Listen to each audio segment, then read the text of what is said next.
It was a late afternoon of August 2025, and my mom and I are standing outside of her house talking about interests, hobbies, and ideas.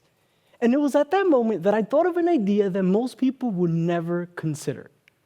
I want to host dinner for strangers in my home.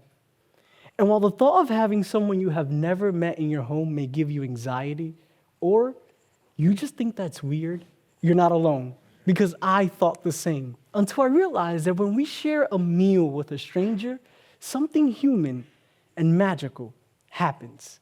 I'm Eddy. I'm the co-founder of 926 Supper Club, a monthly dinner party hosted for 12 people featuring Dominican-inspired cuisine in my apartment right here in the Bronx.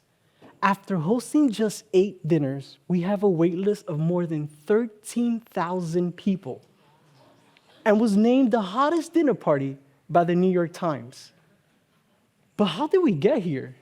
You see, I love hosting and entertaining. In 2017, I graduated from the top hospitality program in the country at Cornell University, where I learned not only the business of hospitality, but the art of it. After graduating, I started my career planning corporate events at Goldman Sachs, where I got to create extraordinary experiences for their most senior leaders and clients. Fast forward to April 2025, I started to host dinner parties at home for my family and friends because I wanted to bring my own ideas to life. It was an opportunity for me to share my passion and an excuse for us to do something different. Whether it was an Italian-themed dinner party or Mediterranean, I thought of every detail, from the invitation to the menus, to the cocktail pairings, to the music. I believe that design shapes the experience, and I wanted my guests to be fully immersed. So I started to post videos on social media about the behind the scenes of the dinner parties, as well as recaps of what we experienced. And then something completely unexpected happened. Strangers asked if they can come to my apartment. And at first I thought, oh, what a compliment, or that's funny, until I received so many inquiries that it was no longer a joke. So I turned to the best cook I know, my mom, and my best friend, my partner, and proposed the idea that we start a supper club. And they were very hesitant, to say the least. My mom is not a professionally trained chef. She's never worked at a restaurant and never had to execute multiple courses on a set timeline. This was different. There were expectations, pacing, and a room full of guests waiting for each course.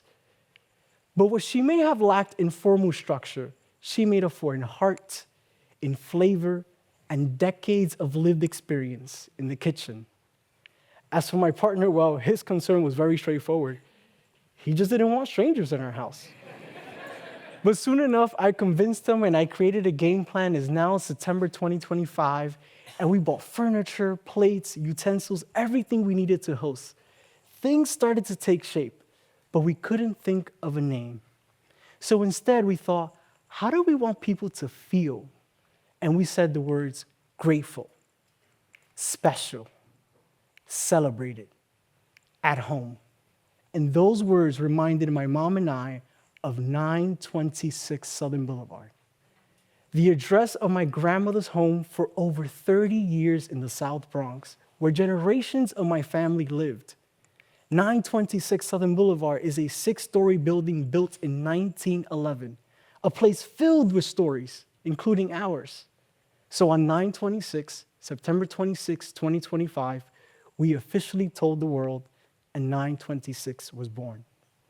It is now October 2025, and it's the night of our first dinner, and it finally hits me. I don't know who's about to walk in.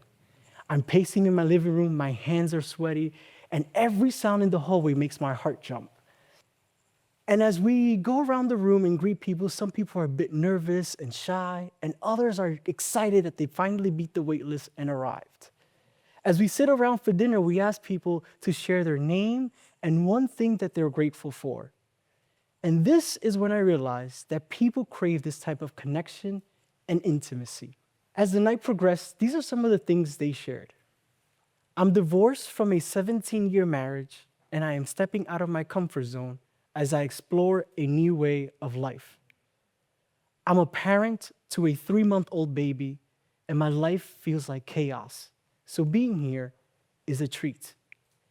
Today is my 65th birthday, and I want to celebrate life in a new way. I'm a college student, and I'm embarrassed to socialize with others because I'm learning to speak English, but I would like to make new friends. I'm an empty nester, and I miss my kids. They encouraged me to be here, and I finally listened. This feels like home. People who have never met are not only sharing a meal, but sharing vulnerabilities, asking questions not to reply, but to understand, sharing their most intimate thoughts, seeing each other not as a stranger, but as a person, as human beings with the understanding that we are experiencing life together. I started 926 with the intention of sharing my passion for hosting and curating meaningful experiences. What I didn't expect is what it would give back, how it would make people feel seen, connected, and less alone.